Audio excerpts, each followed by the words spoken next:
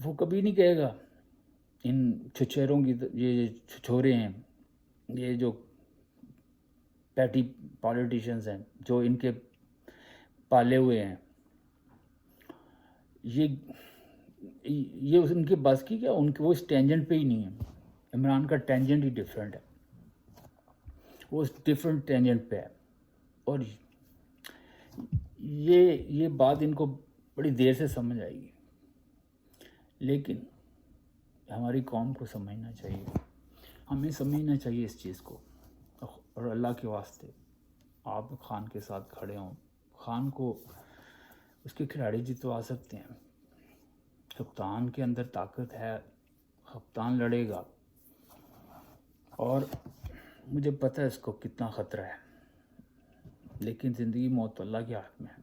اگر ہم نے بھی کوئی نیکی کسی نے کی ہے، کوئی دعا مانگی ہوگی، اگر کسی بزرگ نے، ہمارے بزرگوں نے، آپ کے بزرگوں نے، ہم سب کے بزرگوں نے کوئی تو نیکی کی ہوگی، آخر ہم نے اتنی بڑی قربانی جو ہم سے لے لی گئی اور پاکستان بنا دیا گیا، تو کہیں پہ تو کوئی اللہ کے ہاں ہوگا، کوئی شدت طلب ہوگی تو اللہ بھی مدد کر دے گا۔ اللہ خود خان کی حفاظت کرنے والا ہے۔ فیڈرل کاسترو پہ امریکہ نے بہت سارے حملے کیے، لیکن کامیاب نہیں ہو سکے۔ اللہ نے اگر اس کی زندگی لکھی ہے تو کوئی نہیں اس کو مار سکتا، وہ اس کے بغیر کچھ نہیں ہونا۔ ہمیں آپ کے ساتھ لڑیں، اور اس کے لڑنے کا طریقہ یہی ہے کہ سوشل میڈیا پہ جو لوگ ہیں وہ اپنا کام کریں، جو باہر نکل سکتے ہیں احتجاج کریں۔ خان بالکل صحیح کر رہا ہے، کوئی غلط کام نہیں کرنا، کسی اللیگل انکانسٹیٹیوشنل چیز میں نہیں جانا، پروٹیسٹ کریں ود ان فریم ورک، مجبور کر سکتے ہیں، یہی ڈیموکریسی کا چہرہ ہے۔ اگر ڈیموکریٹکلی کرنا ہے، ورنہ دوسرے مسائل بڑے مختلف ہیں، اور میں تو ان کو سجیسٹ اس طرح نہیں کرتا، اس کا معاملہ ہی ڈیفرنٹ ہے۔